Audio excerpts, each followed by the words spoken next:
Enlighten our minds and hearts, O God, by the working of your Spirit, that we might be brought into that fullness of truth promised us by your Son, Jesus Christ our Lord. This is one of my favorite gospel stories. And those of you who've gotten to know me a little bit, and especially one person who knows me a little better, knows that I've gone off lectionary, which is unusual for me, because I wanted to be able to share with you my understanding about this very, very special gospel text. You know, I've said before that Matthew, Mark, and Luke, we call them the synoptics. That's because synonym, you know the word synonym, to see together, optic, to see them together. And the reason for that is because we understand that Mark is the first of the written Gospels. And within about another 20 years, Matthew and Luke, having Mark in front of them as part of their resource, tell the same stories.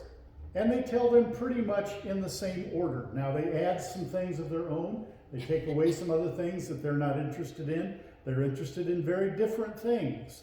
Luke, for instance, is more interested in the kind of power that takes place among the powerless people of the world. Matthew is more interested in understanding Jesus as a continuation, if not a fulfillment, of the Hebrew traditions about God. And so Matthew's gospel is set up in five books, if you will, that are like the 5 books of Moses. So they do this on purpose, but they make the changes that they feel they need to make given who the audience is. I preach this text, you'd think you'd get tired of this, you know. I preach this text every day for about 30 days in Africa with a translator. So you'd get partway into the sermon, you know, maybe a sentence, and then the guy would turn it into Swahili. And then I'd preach another sentence, and he'd hit it in Swahili. Well, after about the first 4 or 5 days, he knew the text as well as I did. And he could pretty much, I could sit down and let him do it. But yeah, they didn't want me to do that. It was a big deal in East Africa in those days to have somebody from North America among Quakers, because it's the biggest concentration of Quakers in the world in East Africa, to have an American Quaker to come and share the word with them. And so I dared not give it up. So I did it every day. And one of the things that was exciting about it is one of the strange things in the text. Matthew doesn't have this taking place in a particular house. Luke has it in a house, probably in Capernaum, but they don't have the detail that Mark puts in here. In Luke's version, we have an understanding, in Luke's gospel says that they took the tiles off the roof in order to make the hole. But in Mark's gospel, we have this older gospel, and it was the one, I'll tell you, the Africans really dug this. They really got into this pretty well, because it's sticks and mud and straw that roof is made out, and that's what the churches are like over there for the most part. And so when they get to this place and they hear this part about them digging a hole in the roof, you know, and I kind of describe and say, well, can you imagine that sitting here in your church and there all of a sudden parts of the roof are coming in and people are going, you know, they're looking and so forth, because they could picture that. It was like their experience. And so that was part of what made this text kind of special. Now, I did change it a time or two when we were in a fancier church that actually had a roof that wasn't just straw and so forth, and that would have had tiles, and so I used the Luke version, you know, so that they could take the tiles off. They still look, you know, but it wasn't as much fun as people wondering if they were going to have to, you know, brush the dirt and the straw off themselves in the middle of it. That's just one of the amazing things about this text, the way in which it reveals not only Jesus, the people, but the times and the situation in this text. The other thing that it reveals about Jesus that we don't often think about, all 3 of those Gospels are pretty much in agreement that Capernaum was the place that served as Jesus' base, his base of operations. When he would go home, he would go to Capernaum. This was the place where the sea came up. This is the place where he healed Peter's mother-in-law. This was the place where there were some lepers healed, and he went and taught in the synagogue. And so when Mark says they heard that he was at home, we have to ask the question, well, does that mean they heard that he was at home at Capernaum? Or did he have a house? Is it possible that Jesus had a place that he lived in Capernaum? It would make a certain amount of sense, wouldn't it? Although it's not something that's mentioned in the other Gospels at all. But Mark would have been interested in something like that, because for Mark, part of what makes Jesus who Jesus is to the new Christian community is that he is such a part of who they are. He's like them. He has a place. He's hanging out with these fishermen who become his friends. He's hanging out with their families and with the people who don't have a whole lot all around the city of Capernaum. And so you have this thing that says they heard that he was home. It meant that they knew he was back in town. Because in the first chapter of Mark, you have him going out and about already in Mark. So now they've heard that he's home, and so they've heard some things about him, and they want to be there. They want to hear what he has to say. They want to see if he's going to do anything. And so guess what happens? They do all show up. Now, I know that wouldn't it be a blessing some Sunday morning if you couldn't get in the building because there were so many people just crowding their way in here that you couldn't even get in the door, you couldn't get up the ramp. You'd have to sit in the parking lot. You'd have to do a Billy Graham and have another building, where part of the people were listening to it. Wouldn't that be great? Maybe. Because what happens here, it's not such a terrific thing, is it? Why isn't it terrific? It says that this person who needed the healing touch of Jesus couldn't get to him because of the crowd. Let's face it, because of the church. Sometimes this text teaches us the church gets in such a concentration about itself and about its relationship to Jesus that they forget about the other needs that are in the world. And so sometimes this may come as a surprise. Maybe it isn't a surprise. It isn't a surprise to the next generation coming up, let me tell you, that sometimes the church gets in the way of people getting to Jesus. I can't remember now whether I told you this before, but if you want to drive people away who are a generation younger than you all, if you want to drive them away, the people that you'll drive away very quickly are people who grew up in the church. When they see on your sign or on your bulletin or something, they see something that says, "Everybody welcome." And they say, well, that's a big fat lie. Because they grew up in the church. They know that that's not true. Listen, this is a wonderful church. But you and I both know that there are people that if they walked in the door, people would be real antsy about this. Be real concerned about this. For instance, the most segregated day of the week in the United States is Sunday. White churches and black churches. I was good friends with a pastor who was the pastor of a missionary Baptist church in North Carolina. Now, they're different. Missionary Baptist folks are different. They're a lot of fun. And I had the privilege a couple of times of being able to preach there for him. And to have him there a couple of times, he invited me to come speak. And to learn how to preach in a situation where you get that call and response, from African Americans and so forth. And they can know what your next sentence is going to be, and they'll tell it back to you before you have a chance to say it. It was great.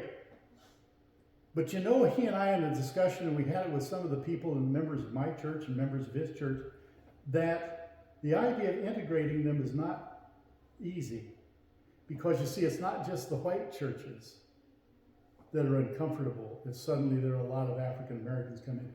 A lot of African Americans are very uncomfortable if a bunch of white folks start showing up. It's difficult.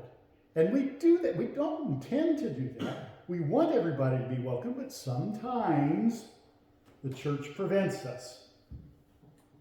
Sometimes the church prevents us by being, I don't want to pick on anybody, but by being a little slow in helping us in our needs. I won't go any further than that for Clarksville because you probably know what I'm talking about. It's difficult. Sometimes the church gets in the way. The other thing so that's one of the strange things. Here's the other strange thing. Who in the world are those 4 guys lifting that pallet? Who is that? It doesn't even say that they were this man's buddies. There's just 4, we assume they were guys in that culture. 4 guys. And I'll tell you what, if he was built like some of us, including me here in this building, they better be pretty husky to raise a guy, on a pallet. And to get him up, even on a little 1-story mud and straw building and so forth, to get him up there, he can't help them, evidently. I want you to picture that, trying to drag that fella up there and get him on that pallet, and then to dig a hole in the thing and have all of this, the roof coming in on the people in the church, and then they lower him down. I don't even want to get a picture of that. You think, how in the world did they do that? You can see this thing tipping, the paralyzed guy, kind of wondering and so forth, but they manage it. They manage it. That's a wonderful thing, and it's a strange thing when you think about the story. It's very strange. And we never know anything else about them. It's as if that once they do that, they disappear from the story entirely. Don't hear another word about them. Don't know who they were. Don't know where they went afterwards. Don't know what happened to them afterwards or anything. It's just they did this thing. They brought this man to Jesus in spite of the church. In spite of the church. And they did it by remodeling the church. Now, I know that most of you have been around church long enough. The last thing you want to do is mention remodeling. You want to get another big fight in here? Talk about the carpet or the paint. I worried about it. You all offered a couple of months ago. I didn't even mention it, but you all are the ones who offered to move that altar down here for communion that Sunday. In some churches, we'd have lost half of them by moving the altar. Change the carpet. We've been going through that downtown a little bit. Everybody just loves it. And so for the remodeling we've been doing, but there's people who don't like it. They're just not real sure. It's never, what's the sign? What's the thing that we all say? But we've what? We've never done it that way before. But the interesting thing is, notice that they just remodeled. They didn't tear it down. Remodeling the church is different from tearing it down. In order to get people to Jesus doesn't mean that you have to tear down the entire structure. Doesn't mean you have to give up on the structure and start from scratch. But it may mean that we have to seriously remodel the church. And that's not just the building. We have to remodel ourselves. Who are we trying to be? Who do we think we are in the community in a positive way? I told, I think it was Kathy this morning and so forth, that the things that this small church does in Clarksville is well known. Did you know that? When you have these community meals and when you have this stuff for the kids, and you've got this little church with that great big sign that big churches admire, the things that go on down here in Clarksville from this little church are known in other churches in the broader community. I don't know how you did it. I think you did it because you knew that there are things that you needed to do in order to bring people to Jesus, and it didn't just mean doing things the same way we've always done it in the past. But it also means you don't have to tear the thing down. You don't have to rip it apart and start all over again. That was a big deal back when I was a much younger man. When I was first in church, there was a lot of complaining and crying and so forth. Oh, well, just tear them all down and start over. Well, that's not what this text says, but it does say something about remodeling. Here's the next thing. I almost thought that I don't have to get up and preach because of what you did this morning. The point of the story really is not just the healing, and bringing people to Jesus. But the fact is, did you notice what Jesus says the reason the man's sins are forgiven and the reason he's healed? Because of what? Because of their faith. Doesn't say anything about the paralyzed man's faith. It's the faith of the four who went through all of that remodeling to get that man in front of him. He says, your faith, looking at the four, are what's brought this about. Now, of course, when those things happen, it has a tendency not to make the church real happy. A lot of times the church is going to want to say, well, who do you think you are? Why are you doing it that way? It's supposed to be this other way.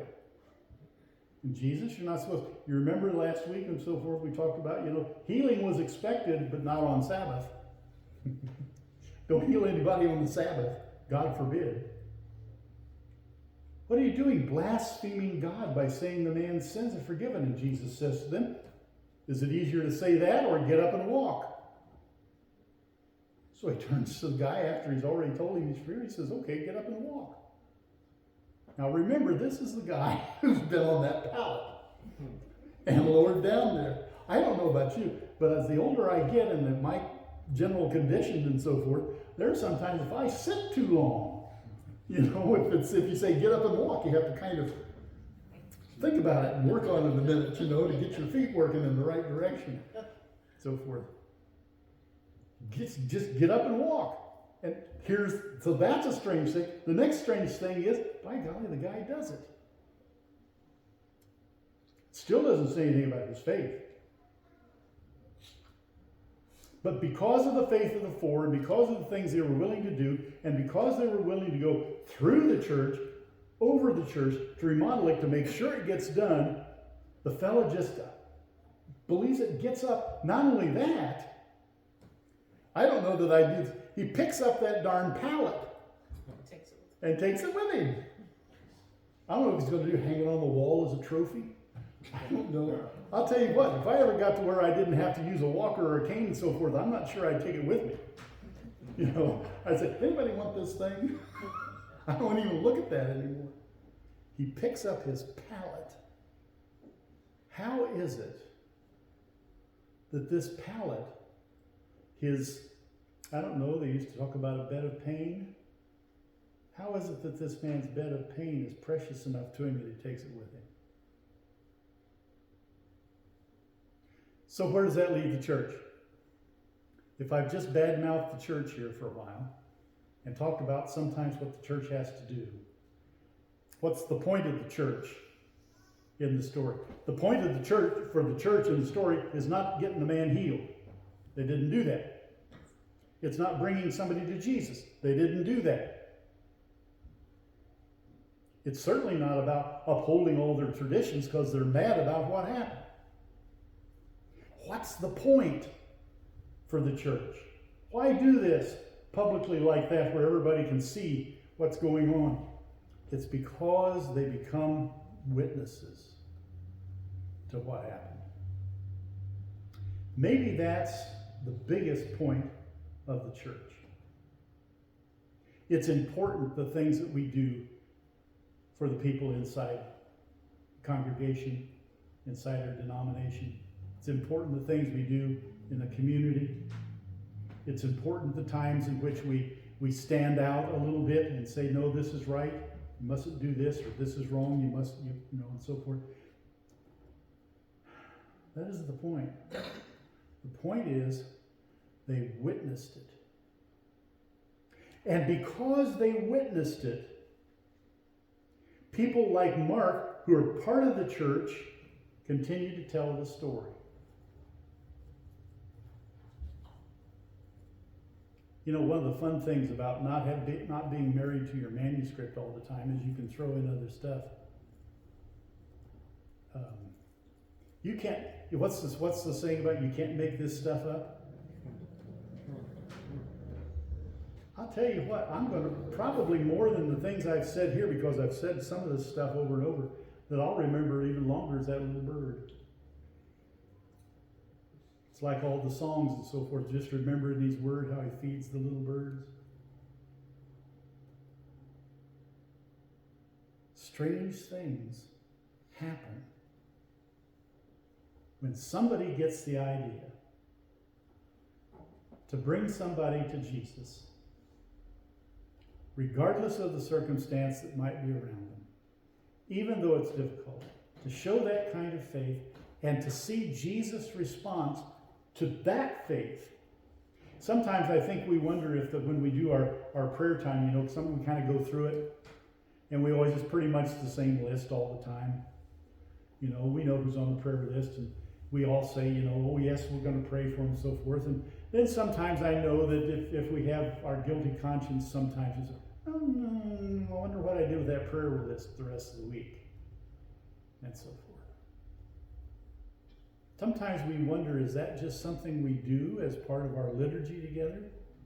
Or does it mean something? Praying for other people. I almost couldn't get out of the car this morning. I don't know if you've noticed it. We talked last week, I think it was, about there's a woman in the community who's homeless and so forth who, roams around. I've noticed the last couple of weeks there's a fella out here when you get here early. And I thought, man, should I do something about that? Who knows what strange things would happen if we did the things that we were led to do. I've mentioned to you 100 times the man Oswald Chambers, and he tells us, he says, if you don't act upon the things that you see on the mountaintop, if you don't follow through with the things you see in the light, then it will turn to darkness. Our faith is what Jesus depends on in order for these strange and miraculous things to happen for the paralyzed man and a church that gets to witness it.